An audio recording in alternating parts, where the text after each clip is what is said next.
Today's podcast is brought to you by Audible. Get a free audiobook download and 30-day free trial at www.audibletrial.com/AHTT. Over 180,000 titles to choose from for your iPhone, Android, Kindle, or MP3 player.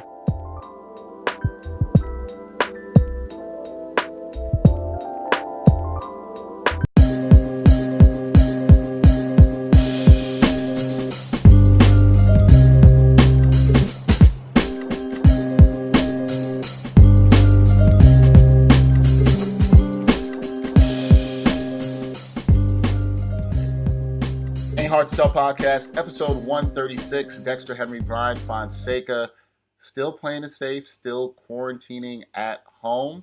And we have a guest joining us this week. Person I've known for a while, Jane McManus. She is a sports columnist for the New York Daily News, and she's also the director of Marist Center for Sports and Communication. Jane, long time no see, long time no hear. How are you? I'm good. It wasn't that long ago, you and I were basically working the same beat over at the Jets. I'd see you all the time. Yeah. I remember seeing you all the time. I actually think the last time we saw each other was the Super Bowl that was here in New York when the Broncos played. I don't remember the number, but the Broncos played the Seahawks. I think that was one of the last times I saw you there. So it's been that long. But really good to see you, seeing everything that you're doing. Bryan, how are you doing, man? Doing all right. Good. I obviously have a special guest, too, over my left shoulder, or right shoulder. No, this is my left shoulder, but over here is my right because of how the thing is mirrored anyway. But, yeah, Nico Bellic. I'm switching it up every episode. Every episode you have a new background. You like it. Jane, don't feel bad that you did not join in the background well, fun. I have a special guest in my background as well. I've decided to go the anti-aspirational background for my Zooms and just have like a crazy stuffed animal. That was my football. I like it. I totally rock with it. Jane, whenever we have other journalists on here, we like to start off by saying, hey, how did you get into sports journalism? What was your story? How did you get into this thing that we all love here called sports journalism? So tell the audience a little bit about how you got into the sports journalism game. So I spent my high school and middle school years on school papers and liked journalism a lot. But I went to a school that was a little bit unique. It just had kind of a core curriculum, St. John's College in Annapolis, Maryland. And everybody read the quote unquote great books. And so I came out of there thinking I want to go to law school. But I also started playing basketball. And I started playing basketball for the intramural women's team. And then I started playing for the intramural men's team. And then I played a year with an intercollegiate women's team.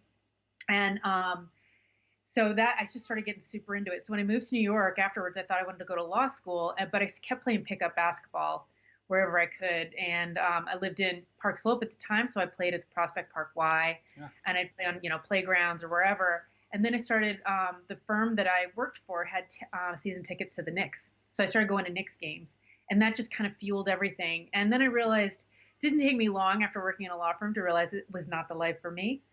And I remember I was rollerblading in Prospect Park with my friend Nadja James. And I was like, what am I going to do? I don't want to go to law school. And, I'd been lamenting about John Starks and the Knicks, right about the same time. And she said, Jane, you should be a sports writer. And I was like, oh my God, I should be a sports writer. So I went to J school and worked my way up, started covering high schools at Newsday, part-time, making $11 an hour.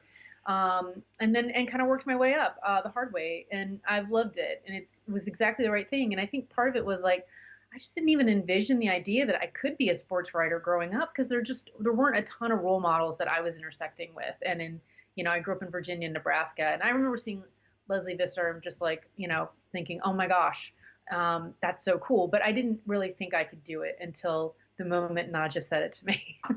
Yeah, I think it's beautiful that not just a woman, right? Another woman empowered you to say, "Hey, you know what? You can do this as well too." Now, I knew when we first met, you were writing for ESPNW a lot, and I see you at the Jets all the time. What's your transition been since then to? I know there's been a lot that's happened from then to now to being a columnist for the Daily News and working for Marist. What's that transition been like? Well, it's great. So I actually took an opportunity when ESPN had the massive layoff with 100 people, and I was unfortunately included in that. But used the opportunity to move to London for 2 years with my family, my husband, and our two kids who are high school age. And we traveled all over Europe, and we saw, I covered Wimbledon, I covered a bunch of sports there. I saw Premier League games, became a Tottenham fan. Like, there are a Oh lot no, I'm a Liverpool fan. I'm a here. Liverpool fan, so nah. What what's your deal? What do you have What do you have going on with that? Oh, with Liverpool? Oh yeah. I'm a Are you Liverpool. a fan? Oh yeah, I'm a Liverpool fan. Oh yeah, I'm a Liverpool fan. Oh yeah, Liverpool fan. Huge Liverpool fan. We won the EPL, so I'm happy. For the first time in a very In long 30 time. years, so I'm happy. But I'm glad you became a Tottenham fan and became a fan of English Premier Soccer. So that's good. Glad that Yeah, happened. yeah. Well, exactly, and thank goodness, it did that because it's one sport that continues to go Yes. on in this landscape. But then I ended up, reaching Maris reached out to me, and I looked at that position, and I taught at Columbia Graduate School of Journalism. I taught their sports journalism class for a number of years and adjuncted before that. So it seemed like a natural transition, and also something that I just was super jazzed about. I think you guys might have this experience too, where sometimes something presents itself and you're just like, it's kind of like when Naja told me I should be a sports writer. I kind of looked at this and I was like, ooh, like that, I could do that. Like, I think I could get really into that. That's exactly what it's been like. And I love what I'm doing now. And I love intersecting with students and talking to them and trying to help them forge their careers. And, we were able to do stuff like bring in Michael Smith from ESPN. At the time he was at ESPN. We started this conversation, and he taught an interviewing class for us this spring, which was incredible for our students. And so, like, things like that I get really excited about in kind of providing opportunities like that, and facilitating conversations. And it's been really good. Yeah, no, it's absolutely been great to see that and see that you're doing that. So one of the reasons, Jane, we asked you to come on this episode is you wrote what I think is a fantastic piece, and I had to reach out to you about it, about sports, the return of sports as we're seeing now, right? Well, the NBA is scheduled to return on July 30th, 31st. Can't even remember now. Baseball, even a week before that. And you talked about sports not returning because society right now isn't healthy. That is sort of the crux of your piece. What were your thoughts when you started working on this to write on this? And the inspiration of just looking at everything that's going on and saying, "Hey, I don't think we should be maybe doing this in this way right now." Right. Well, it started really at in March when Rudy Gobert tested positive, and the NBA, a lot of the players got tested, a lot of them came back positive, and I think that was kind of like when nationally we started to realize, we come to so many realizations as a culture through sports, and I think that moment was where we kind of realized that this is something that's really going to be serious. It's just we can't pretend it's happening someplace else. It's here, and so I started thinking about it then, and it made sense to me that things shut down, right? Because contact sports are impossible, really. If somebody is sick, you will get sick. If you're breathing across the line of scrimmage, or if you're going up for a rebound with somebody, like, just the opportunities for transmission are so high. And I became really interested in kind of looking at like studies out of South Korea and studies out of China about the transmission rates. There are all of these interesting studies that will show you, like in a Zumba class, the instructor had coronavirus, and there a large number of the students in that class got it. So, or choirs where people are singing is another vector. There was a call center in, I believe it's South Korea, where people would be sitting at desks across from each other, and there was a lot of transmission there as well. And so I think this tells us a little bit of something, right? Which is, respiratory droplets, obviously, and voices, yelling, which are all things that we do in sports, not just as players, but as fans too. And I've been somebody who's played sports my whole life. Not only pick up basketball, but I also played roller derby for 7 years, and I've kept in touch with Women's Flat Track Derby Association and some people there, and they came up with this really interesting plan to return to play, which is very player centric, right? Because they don't have the economic considerations that a lot of these leagues are facing, and it's all about, when is it safe for you to literally play a contact sport with someone in your community. And the way that they did it was they came up with a mathematical formula that looked at rate of transmission in a region per 100,000 people, and like you plug in your numbers, transmission, population, all this other stuff, and it comes out and gives you like a score of, and then on that score you put yourself on one of 7, phases of returning to play. Um, so that's where I started thinking about this, and then with everything that's happened and the numbers going up, I mean, it's for a while I thought, okay, let's see how these leagues in the United States return to play. We saw it happening, with baseball in South Korea. We saw it happening with soccer in Germany, and now in the UK and in Spain. And those are all places that dealt with the virus. But clearly, like the rate of transmission in those EU countries and Asian countries is so much lower compared to what we're facing in this country that I think it's just, you can't ignore it. You can't pretend it's not happening. And I think there's a lot of kind of wishful thinking in our nation right now about this. It's one thing to, say, okay, I'm going to go to a concert or a movie or whatever, a bar, restaurant. And it's another thing to say, I want you all to entertain me. And so you all have to do this for entertainment. So I just, kind of thinking about that. It's a real, we have a problem in this country where a lot of people are unwilling to pull in the same direction to get us past this. I mean, the real challenge we're facing as a nation now has nothing to do with sports. And we are not playing as a team in some ways. And I think that ultimately is kind of what we're facing at the moment. Right. And I mean, I want to read an excerpt from the story actually that you wrote, which is touching on exactly what you just mentioned, where you're talking about, we want sports back, but as a society, we aren't willing to do what's necessary in order to get them back. We have a president, and I love this part. We have a president who won't wear a mask because it makes his ego look tiny. I howled at laughing at that. Thank you. I did wonder about putting that in. I love that you put it in, Jane. Loved it. And psychopaths who follow him make all sort of convoluted excuses for why they can't do the thing that would let many of us just go about our business. And it lends to something that Dexter and I talked about when we were on the phone last night, where it's like, if we because at the beginning of all of this, I was saying, can we shut down for like 8 weeks, everything, and then just figure it out? I feel like that's kind of what the European countries did that you're talking about. I feel like that's kind of what a lot of the world did, at least in some way. The number itself, 8, may vary, but they were able to shut everything down, and now they're looking a lot better than we are, where we're still in late June, almost July, and we have, coincidentally, some red states. But states nonetheless, Arizona, Florida, and Texas really spiking up because they want to be on the other side of this so badly. And what it's doing is it's collaterally affecting everything else going on around them, as in the underprivileged communities that Black and brown people live in that aren't asking to be part of the spike. Now we're getting really hurt by this because people who are Black and Latino don't really have the access to healthcare in the same way that other people do in this country. So is that something that obviously you thought about in all of this and something you kept in the back of your mind? Yeah, at 100%, because, again, it's the idea of who is the essential employee, right? The essential employee is often somebody who's paid low wages in order to do work that is not well compensated, and it is also not work that maybe a lot of people don't want to do, right? So, I remember the first couple of weeks when we were getting our groceries delivered. Every single time we had a grocery delivery, I would tip $40 cash to the person who dropped it off, because I felt like, okay, so you're risking in order to do this. This is the least I can do, literally saving me. Not just you're doing me a favor by delivering my groceries, but you are also going out into the world, and that's a different equation. Right? That's a different equation when we ask somebody to do that.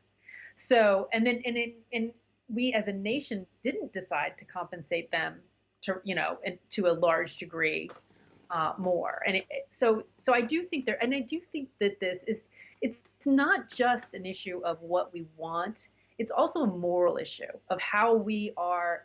What are we ethically contributing, right? Like, we want, but we don't want to give. We want to take, but we don't want to give. And this is, in society, you make a compact, right? And I do think there's a lot to that. We're asking the most of the people that are least able to give it financially and from a health point of view. And I do think that's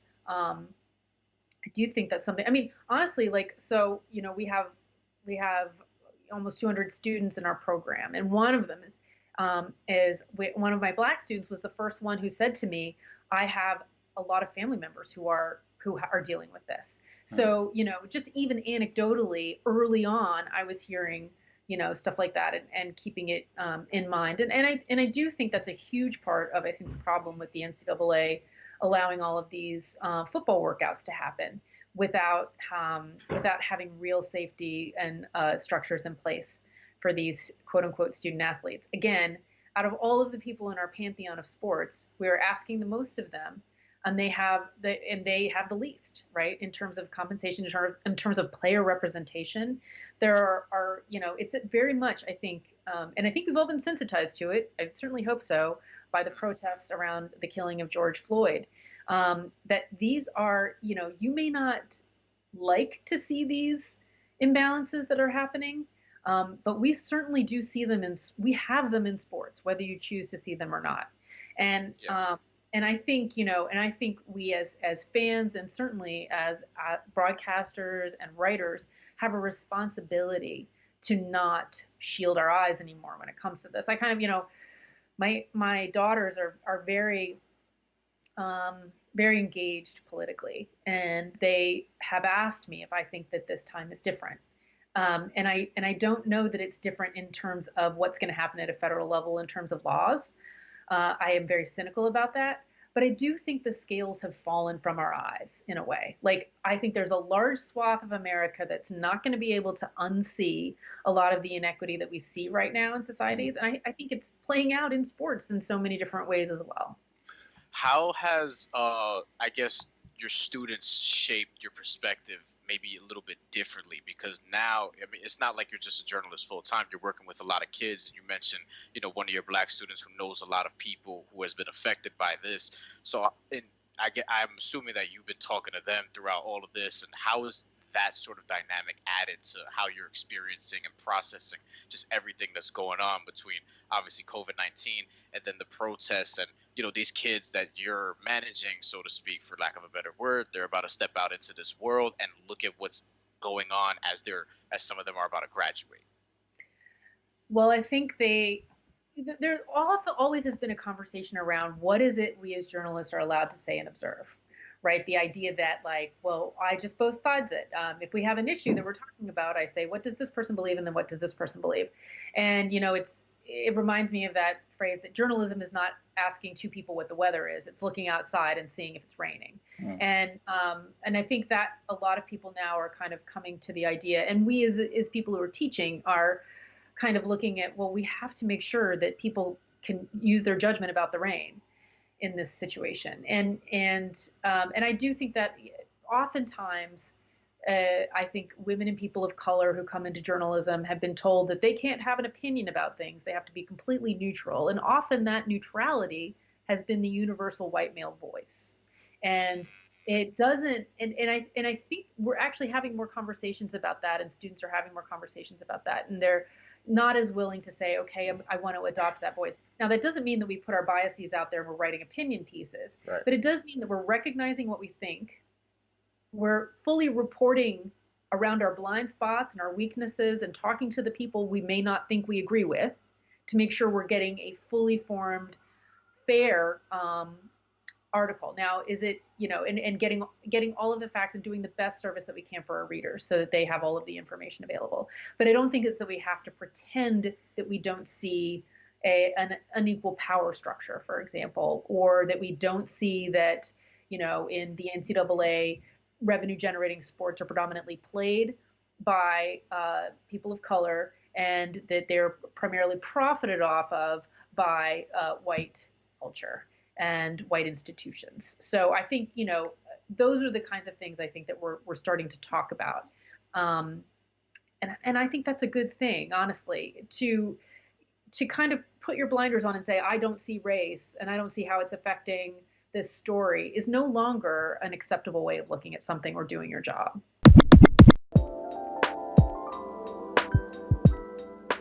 Today's podcast is brought to you by Audible. Get a free audiobook download and 30-day free trial at www.audibletrial.com/AHTT.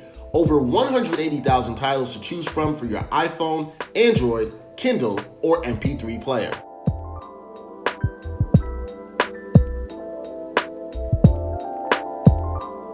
I want to read something from the piece that you wrote that really hit me. You said sports are the least of our societal problems. What this pandemic has revealed is that we are not a functional country anymore. We have ceased to be a society where people are willing to pull in the same direction to save lives and get our transmission rate down like other Western democracies have been able to do. We cry liberty as a way of removing all civic obligation. Excuse me. One of the things I think that if somebody reads your piece, one of the retorts, and I think it's an easy retort, is that sports unites people. And I've always argued I'm not necessarily sure that has been true throughout history, right? There people, I think people like to use that a little bit as a crutch. But in this time of sports returning, people are going to say the country needs sports. We heard Adam Silver say it in terms of the NBA's return. What do you say to people that will come back at you with that? The country needs sports right now. We need to heal. We're going through these tough times. We need to see these games. What do you say to that? Well, I mean, there are a couple of things, I think. Number one, I think we need to play. Like, we talk about sports as though they're these just things that we're spectating. We need to play. We need our kids to be out on the field. We need, I want to, I mean, I don't play a lot of pickup basketball anymore, but theoretically I would like to play. I mean, it's one thing, you can go for runs, you can cycle, whatever, but go to the gym. But I think we miss sports like that we're actually participating in. So I kind of say, like, well, why would we just want to get sports back from a spectating level and not want to put the same amount of attention and time and thinking about how we can get them back for ourselves. And then I also think about what different athletes have said. Like, right, Malcolm Jenkins was saying, football is not essential. I'm not an essential employee as a football player. And then there are a number of NBA players who have wondered whether or not bringing back the NBA is going to distract from something that means a lot to a lot of NBA players, which is the fight for social justice in the wake of the George Floyd killing. And so there are a lot of things at hand. I do say I love, obviously I love sports because I've chosen to spend my life thinking about them and covering them and playing them. But at the same time, I don't think sports should be a distraction from something that's a real issue. I think back in World War II, you did have different leagues that came back and people really cared about that. And it really lifted people's spirits at that time. But a pandemic, is something where if you are playing sports, you are passing that virus if there is someone on the field or on the court that has it. So it's a different kind of thing. And so to me, that is what I say to that. We can't wish it away. I think it's also unfair to say, like, yeah, well, of course they're going to get it, but they're probably not going to die. I think that's a horrible way to look at a group of people who you purport to be a fan of. Von Miller caught it, plays in the NFL, and he said that he still has lung issues as a result. Like he was saying that it has affected his ability to breathe long after it resolved as an illness. And so I just think, there are players who have things like, sickle cell trait, which is obviously a risk factor, asthma, diabetes, things that they don't have to necessarily blast out to the world, their own personal medical information, but stuff that would definitely affect them and make them particularly susceptible to this. So to me, I think, it's one thing to say we want sports back. It's another thing to say these players must risk for me in this environment. And I don't feel comfortable with that. I think it's fine for players to make the choice to balance the risk versus the income. I mean, I think for adults to make that decision is great. I don't think you can make that decision for NCAA players who are not compensated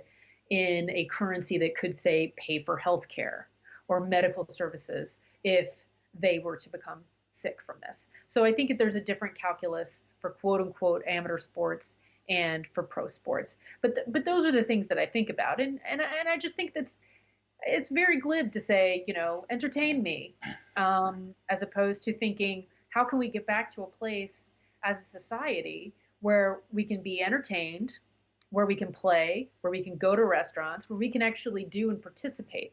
People want the sports part back, but we really have to do the work to get us all back as a society and as a healthy society. Right. And so that's where I land on that. Do you think that there's a path to potentially, well, two-part question. One, do you think there's a path to in pro sports doing both, as in, you know, focusing on everything that like NBA players and NFL players, social justice, what they want to focus on, and them playing, because there are a bunch of them who do want to play, even though not everyone is obviously, you know, there are some players opting out. And secondly, do you think that it should be handled differently for college sports, and should they just get rid of fall sports entirely, because that's a totally different situation? They're not necessarily, like, their care is not really in the best interest of the universities, it seems, and you're seeing a lot of kids theoretically get COVID cases under the watch of Clemson and this school and that school. So do you think that that should be approached differently between pro sports and college sports overall? Yeah, so I do think there's a way to probably try to do it. And I think because Bundesliga and KBO have been able to make this happen, they've had cases. It's not that they haven't had cases, but they've been really responsible about it, and they're doing it slowly and methodically. And it seems like that primarily the goal is public health, is to have a healthy sport in the safest way possible, even though we haven't eradicated the pandemic. Okay, so I do see that, and I think it could be possible. Do I think it's possible in the state of Florida, where you have 9,000 cases diagnosed in a day? Probably not. Yeah. I think that's problematic, really problematic.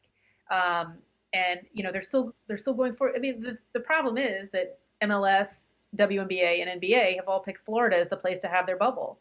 I mean, it's like there's a snowstorm, there's a blizzard outside, and you're going to have like a sunny day in the middle of that. And I think that's a really hard thing to try to create. Those are difficult conditions, right? This is the thing about having a society that functions properly, is that you're going to have delivery trucks coming in. You're going to have people unloading those delivery trucks into whatever facility. You're going to have people preparing food for the people who are, for NBA players and refs and some of the media that are there, and league officials. Like, all of that has to happen in a way, in a safe environment where nobody's going to be bringing it in. And you can't have a true bubble, I don't think, in that sort of a situation. You can try, but I don't think it makes sense. Now, I think, you know, the idea of going to Utah, like National Women's Soccer League is doing, and they're doing that starting today for their Challenge Cup. I mean, you know, that seems like a place where maybe it could happen. It all depends, though, on how seriously players are going to take it, right? So you had Novak Djokovic do the Adria Tour. Right. Sorry, I had to sigh there. I'm sorry. But it's the correct reaction. Yeah, there's just a lot going on there. Go ahead, Jade. There's a lot. Yeah, that's right. And I think, but you know what, though? I look at that and I don't think, oh my gosh, Novak Djokovic is such a terrible person, an anti-vaxxer who wanted to do this, and this is the result of that ha ha ha laughing point. I think, yeah, like, people are going to do that. Like, that life, right? Like, you're talking about a class of people between the ages of 20 and 30. Like, you can't tell me that there's not going to be somebody who's like, you know, there's this unlocked door that you can get in if I'll prop it open and you could get in that way. Or, you know, if we all went out, you know, we don't tell anybody. And, you know, I mean, this is like, right? Or we were all in, you know, like college. We were all younger and did things. Yeah, definitely. Yeah, exactly. If there are rules, people will break them. Right. And so I think you have to have it where it's not only like, oh, we have a bubble and everything's cool, but it also has to be like, and if there's a little bit of fudging of the rules, it's probably, you know, we probably could absorb that. Or there's not so much virus out there that it would absolutely destroy it. And I don't think we're at that place yet. And I think you're exactly right on when you talk about NCAA sports. This, more than any other sport that we watch, should be player first, player safety first. It is not about making money in the bowls. It is not about March Madness. It is about player safety first. The NCAA has spent a lot of money so that the term student is put in front of the term athlete.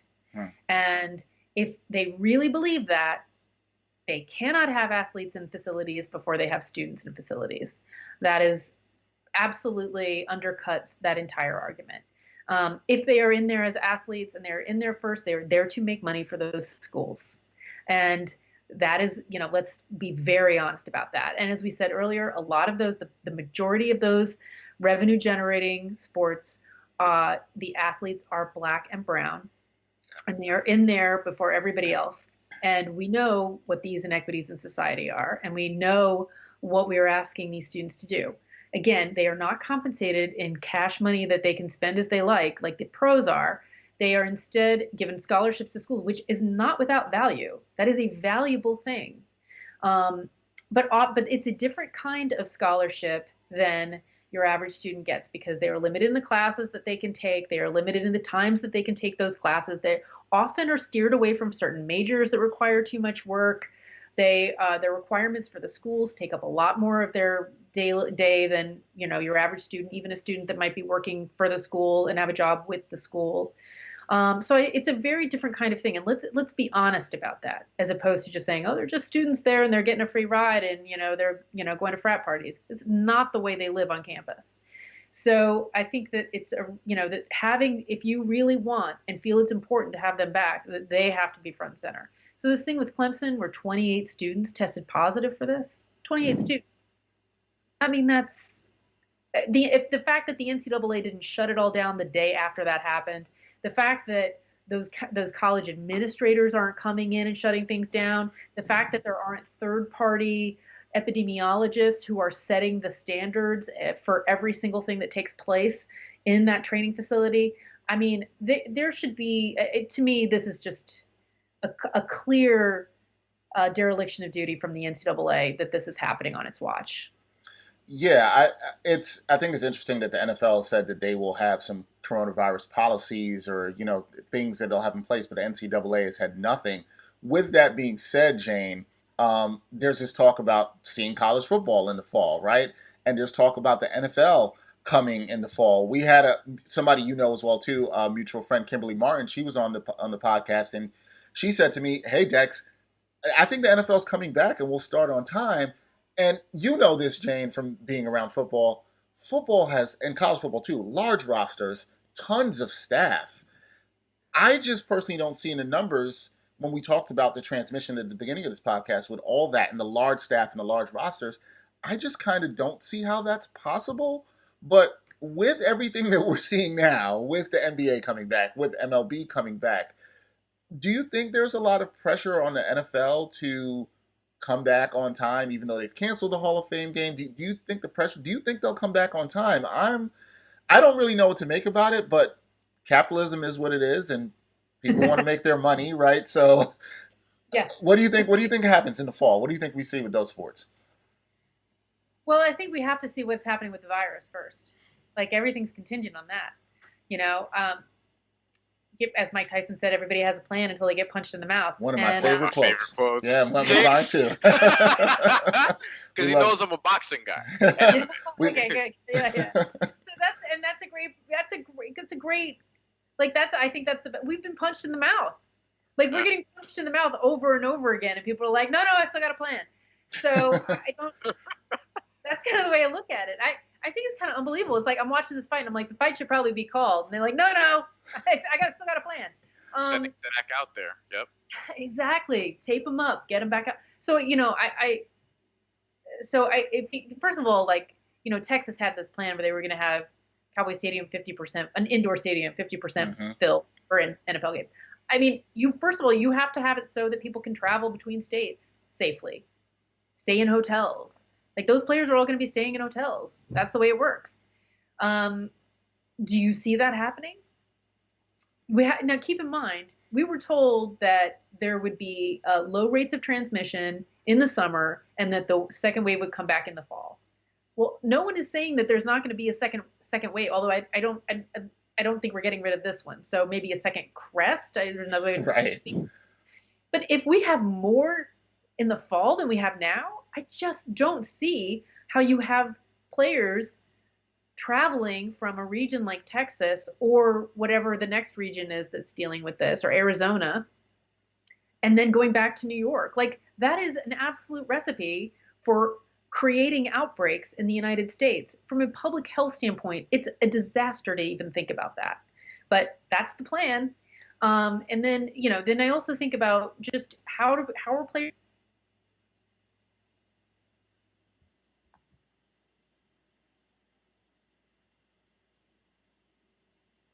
across the line of scrimmage, and they're breathing, in each other's faces, and you get the white puff of air coming out every single time they exhale. Well, that's how you transmit this disease. So even though it's outdoors, I mean, you're just on top of people. I mean, an NFL field is disgusting, as you guys know. Yes, it is.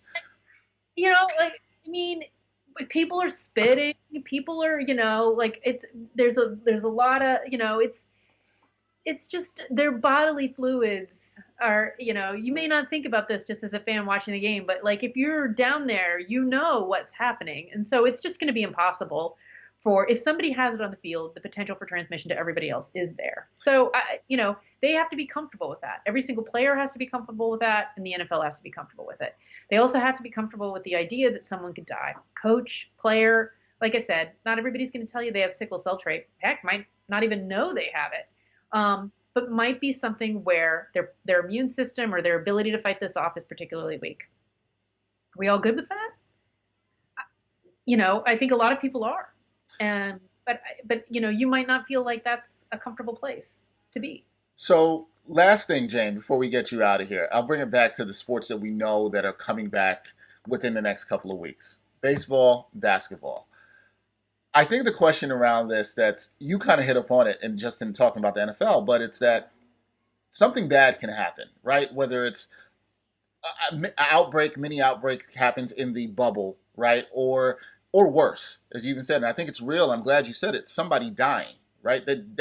That's very possible and real that I don't think a lot of people are talking about. Do you see any of this, these sports that are coming back soon? Do you see this going right in terms that they'll play and we'll get crowned a champion in those leagues? Or does this go horribly wrong, in your opinion? And is that sort of the wake-up call that America will need if something happens in sports that it goes horribly wrong? Listen, if we haven't had the wake-up call yet, I mean, that troubles me. It troubles me that people aren't taking things seriously yet. I almost think, I know at the beginning of this, I was like, that's crazy. We should not be playing, full contact sports. But I do see other places where it's happened. So my thinking is, let's mitigate this thing, right? Try to actually get this mitigated and then get our sports back. I definitely would like to see sports played again sooner rather than later. I like to have a good 4 or 5 fantasy teams going at any given time for seasons, just so that I can, I love doing that. And, it's fun. And I miss thinking that, it's all like August is going to roll around and we're not going to be picking our fantasy teams. But at the same time, I think that we have bigger problems right now as a society, and that we need to think about, okay, great. Sports will come back when we're able to go visit our grandparents and hug them. Sports will come back when, we're able to have a lower unemployment rate, when people aren't losing their jobs right and left. I mean, I don't know about you guys, but part of the things that I've done is every month when I pay my bill, I send a nice check to our local food pantry, because I know that there are people in my community that are really hurting as a result of this. And so to me, I think about it, it's about a lot more than sports. And I want to get us back to a place, and I want to be pulling in the right direction so that we can all get back to a place where we have lives that we're happier with, where we're not worried about our at-risks, older relatives dying of this thing. I don't know about you guys, but I know a lot of people who work in the healthcare industry, and I worry Family about members. Yeah. Exactly. So they're sitting there and they're getting a viral load, and healthcare workers are dying from this because they're getting so much virus exposure that it doesn't matter that they're young and healthy. It just matters that they're taking care of people who are sick. So to me, those are the things that I want back before I worry about whether or not the NBA and Major League Baseball are going to save their season. Really. I think that's where our priority should be. Yeah, I'm definitely on that boat. I definitely feel the same way. That is Jane McManus. You got one more question for Jane? Go ahead, Jane. If you have time for one more question, go. As a journalist, how do you see this shaping up the media industry, being that it was already tough to get full-time work before for a lot of people, or just stable work in general, something that I've experienced, something that Dexter's experienced, something that you've experienced as well. And, how do you see this shaping moving forward? Because we're not only seeing, suffrage from the pandemic, but now there's sort of a call to, all right, let's actually be about like getting Black people in our offices, getting Latino people in our offices, getting legitimate diversity here. We're seeing The Ringer come under fire, among other places and things like that. So how do you see that shaping out? Because me and Dexter talk about this, and that's something that we're at least a little more optimistic about moving forward. But ultimately, we'll have to see results to really see that being lived through, I guess. So the fact that I'm old and have been in the industry for a long time is actually going to help you here, because I remember when I got in the business in the mid to late 90s, diversity was a real priority. There were newspapers that really wanted to make sure that they had women on staff, that they had people of color on staff. That changed, I think, during my career as the industry started to shrink. I think it became less of a priority because there were fewer jobs available. So those jobs went to that guy you knew or heard about, or it became more of a, less of a, let's have a huge job search and really get somebody we don't know who has a lot of potential. It became about, we have one job, we're not going to have, and I had already talked to this person and I think they'd be good, so I'm just going to kind of make that happen. So I do think that actually is something that's going to change. I certainly hope so. People are very sensitive to it now. They always should have been, of course. But I think now there's more of again, the scales have fallen from our eyes. But the jobs have to come back before that can happen.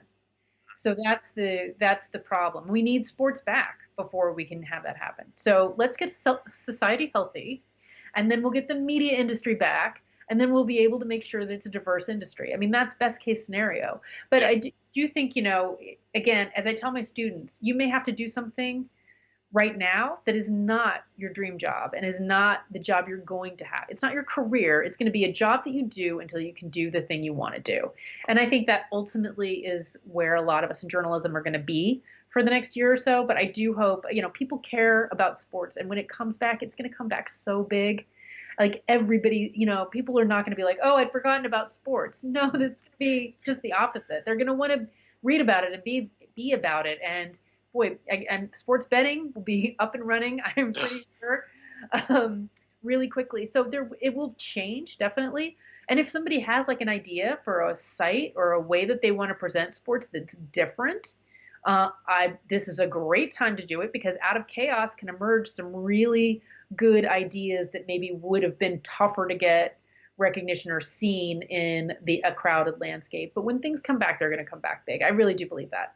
Yeah, no, I think the same too. Jane, thank you for your time. That is Jane McManus. She is a sports columnist for the New York Daily News. You can check out her piece, "We Haven't Done What It Takes for Sports to Safely Return."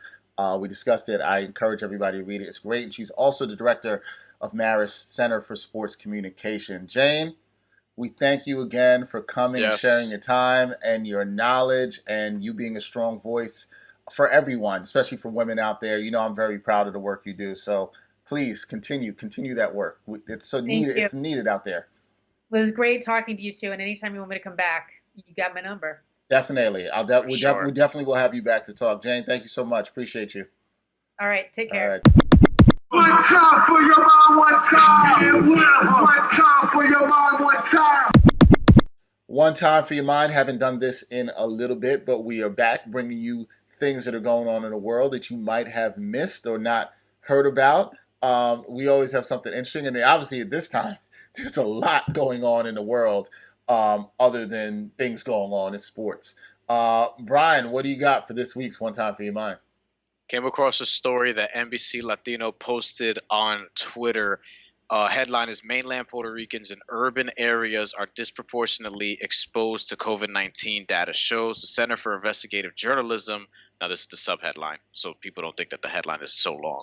The Center for Investigative Journalism found that areas with the highest number of infections and deaths coincide with counties with the highest proportion of Puerto Ricans who are largely in New York, New Jersey, where we've seen the worst of it, or at least the first wave, the worst of the first wave, and now Florida, where a lot of Puerto Ricans live in places like Orlando, Kissimmee, Florida, some in Miami. Miami's a lot of Cubans, a lot of black people as well, by Miramar. And what this story gets into is just like how Puerto Ricans are being affected by this. And I didn't want to bring it up just to share that perspective, but it's more just the collateral damage that could be done by sheer ignorance. So most of the people, not all of the people, because I'm sure you'll find some Hispanic folks and black folks who also, think that this is all bullshit, who think that you don't have to wear a mask, who want to be free. Like, yeah, I'm sure. But it's largely white folks. And that's evident by the states who are really spiking right now, who are making the rest of us look bad and look like a laughingstock worldwide. That is Arizona, that is Texas, that is Florida, coincidentally red states. Now, Florida, as diverse as it is, Texas very diverse, Arizona very diverse. And what's happening there is, in Arizona, you have a lot of Mexican folks. In Texas, you also have a lot of Mexican folks. Other places as well, and a lot of black folks as well in both of those places, especially parts of Texas, Houston, etc. And then in Florida, you have a lot of Puerto Ricans that are in Orlando, like I mentioned, Dominicans that are in places like Tampa, Cubans all over the place, etc., etc. And what's going to happen as this continues to spike, the disproportionate effect is going to continue to affect the black and brown communities who don't have access to COVID testing as much, who don't have access to healthcare because of where they live, because systemically, and this is what we're all fighting for, things are just designed to keep it that way because people weren't able to take advantage of this sooner, or white people have been able to take advantage of this system that has left black and brown communities at a disadvantage. And that's why, in neighborhoods where, you're growing up, and in your neighborhood, there's going to be a lot of like, there might be a Starbucks there nowadays. There might be a gym, a nice little rec center where you can get right. A juice store here.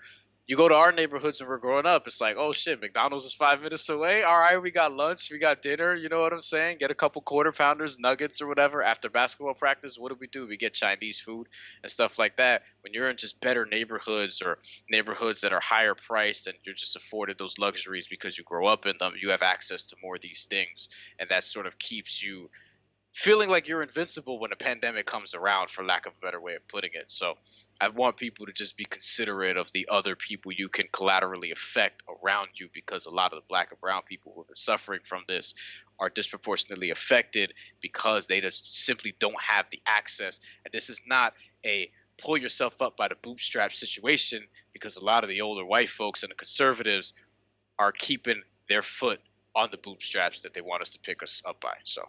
No, well said. And I think it's real to talk about the fact that there are food deserts and obviously, wealth inequalities among neighborhoods that you can definitely see. And the other interesting thing you bring up, Brian, is if you add another layer to that, is when you look at the problems that are in those neighborhoods and why you're seeing a lot of the rise in the Latino population in these neighborhoods and in these places being affected by COVID-19 for all the reasons you mentioned. What's even further sad is that in these neighborhoods, as you talked about how there are different things in different neighborhoods, well, when gentrification starts to happen in these black or Latino neighborhoods, then you start to see in these neighborhoods not to have the food deserts they used to be, and it makes you wonder, and it's fair to question why all along, and when I say you, I mean white people and the people that have had the power structure, or hold the power structure in this country, why you haven't cared about improving these neighborhoods until you've seen your people come in. And I think the point that you're making as well too is that, hey, well, now that there's numbers and raw data and attention on this, and you can see it, it is not enough to just ignore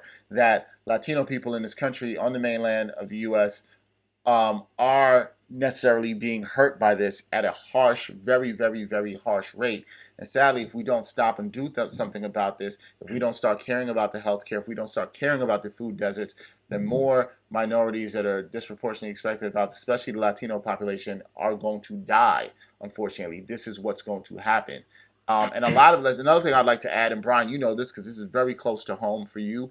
A lot of those people in those communities are also in the places of healthcare, as we heard earlier in this podcast, Jane talking about taking care of people that are dealing with COVID. So they are also at even greater risk for that too. Not just not even having to access healthcare, they're actually working in the places where they have to take care of these people. And, that's a huge problem. And definitely attention needs to be brought to that for sure. I have family members that I live with who work in hospitals. You know what I'm saying? Multiple. Yep.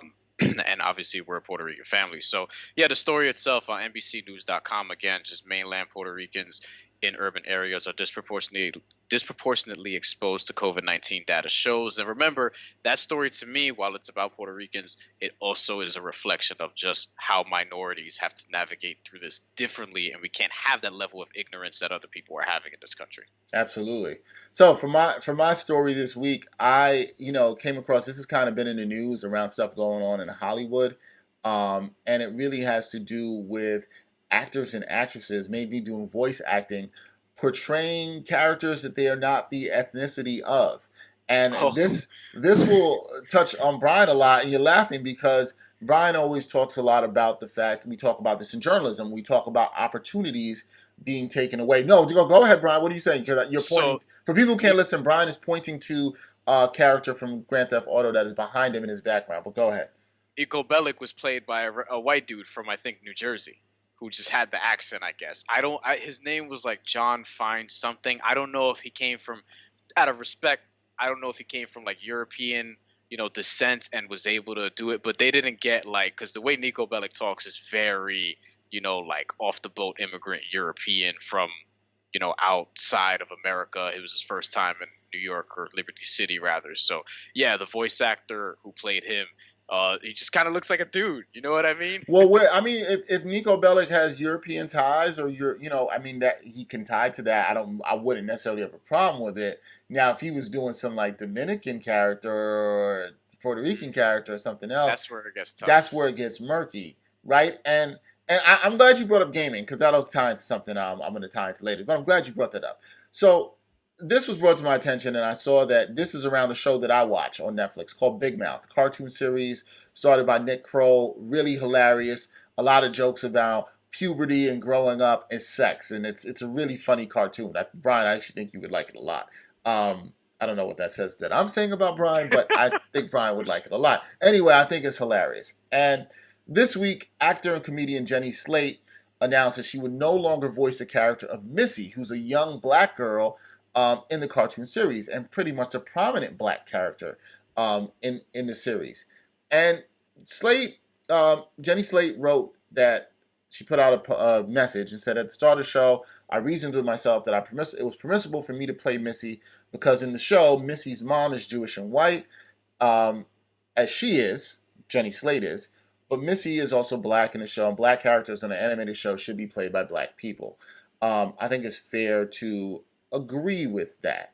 Now, Slade has apologized for this. And he said, I acknowledge how my original reasoning was flawed, that it existed as an example of white privilege and unjust allowances made within a system of societal white supremacy, and that me playing Missy, I was engaging in an act of erasure of black people. Slate's right in all this. It is the privilege. It is an erasure of black people in this. And it goes to something Bryan's always talked about in terms of journalism, right? To just tie it back into this. When you're not looking to give opportunities to people, you're taking it away. Here's a situation where you have a clearly black character and you can't get a black person to voice it. Bryan happened to bring up video games. And I'm sure there's some people that might listen to this and say, well, what does it matter? If you have voice acting talent, you should be able to voice anybody. No, you could, but there are opportunities for people who can really tap into that voice and that culture that know it, and I think that's fair and fine, and they should be able to express that. A game that I've loved, one of my favorite games of all time is The Last of Us, and I'm right now currently playing part 2. And what I've noticed about The Last of Us, and they've done, and this was more so in the first game, at least from what I knew of the voice actors and the people who did it, and the motion capture and everything, if somebody was a certain ethnicity, it was played by somebody of a certain ethnicity. And I have a lot of respect for Naughty Dog for doing that in their voice acting and the motion capture. There was nothing that was different about it. We all have unique experiences. If Bryan and I were to do a video game and we were to do some voice acting, there are things Bryan could bring out in his Puerto Ricanness that is going to shine through in that character, and there are things that are going to come out in my blackness or my Caribbeanness that is going to shine through in there. And this needs to be shown, and it needs to be representation. We speak about it a lot on people on the screen in terms of Hollywood, but we also need this in terms of people who are off the screen doing voice acting, whether it's in cartoons, whether it's in video games. Representation matters as well too. Now, I do think there's one thing here. It is honorable of Jenny Slate to come out and apologize. And a lot has been put on these. This has happened in other shows now, and you're seeing a lot of actors coming out and doing this. But I do think there's one problem here. And the problem is, let's not take the showrunners to some degree and the casting directors off the hook. Because when I see something that happened to a Big Mouth, the question that goes to me is, how did, when you guys were casting this and you knew you had a black character, that you thought it was okay in the first place to go and do this and have Jenny Slate be there? So a lot of the brunt seems to be these actors coming out, and I feel like most of the actors, I'll give Jenny Slate the credit, I want to say most. Jenny Slate seemed to have a response, an apology that showed me that she got it, right? And acknowledged the points on why she got it. I'm not sure everybody has done the same, but this has to be on the casting directors. This has to be on the people who make the choices to do this. They have to get more heat on this. They have to be called out, and they have to be held accountable for this, because these were poor choices. These were choices where they clearly chose to erase certain people and not go in a certain direction. You guys made the choice to not hire this person to do a black voice or a Latino voice. You specifically made that choice. And where are y'all, and how are you guys responding and being held accountable to this? So I encourage everybody now, hey, this is the age of holding people accountable. Take a look at some of your favorite cartoons. Take a look at some of your favorite video games and ask people, are they doing it? Brian looks like he's went and did some research now, because I know you would. So go ahead. No, but I heard of this last night, and I thought this is the one you were actually going to bring up. Yeah. Was with Family Guy. So have you heard of the voice actor who plays Cleveland Brown? Didn't know. So now I assume that he was. I did not hear about this. I assume that he's not black. No, not at all. His name is Mike Henry. He's a white dude. Well, I usually want to rock for the Henrys, but we're not rocking with you on this one. I generally want to roll with the Henrys, but no. So he said on Twitter yesterday, and this is totally adding to your one time for your mind, so this is excellent timing. But Mike Henry basically said that after 20 years, or 21 years, because the series debuted in 1999, he's stepping down from voicing the character Cleveland Brown, which is obviously probably the prominent black character in Family Guy, now that I think about it. He said that on his Twitter account, Mike Henry did, it's been an honor to play Cleveland on Family Guy for 20 years. I love this character, but persons of color should play characters of color. Therefore, I'll be stepping down from this role, he tweeted out. Imagine 20 years of being able to profit off of that, right? And he's 54 now, which means he got that role at 34. Here's the thing, man. There's a lot of blame to go around. Like, when you've done that for 20 years, I do look at that as even worse than Jenny Slate doing Missy for it, because this is now, we're coming up on the 4th season of Big Mouth. You profited off this for a long time.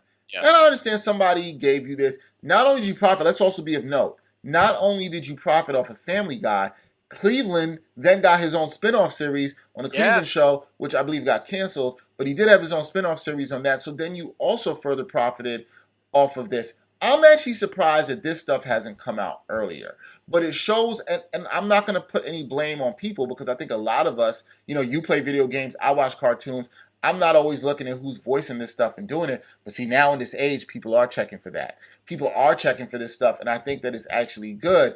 However, it's so layered, right? Because Mike Henry, he profited off of this for 21 years, but so also did the creators of Family Guy. And never at one point did the creators of Family Guy, when they knew they were going to create a black character, said to themselves, maybe we should get a black voice actor.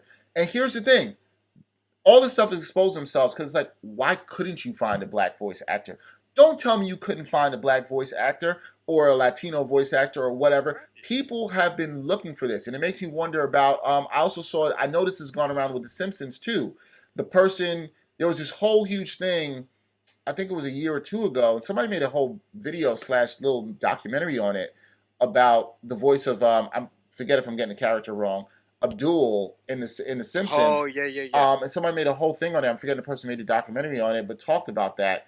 And Yeah. I believe a white person does the voice. Apu. I think it's Apu. I said Yeah, Abdul. yeah. Apu. Sorry to my South Asian brothers and sisters out there.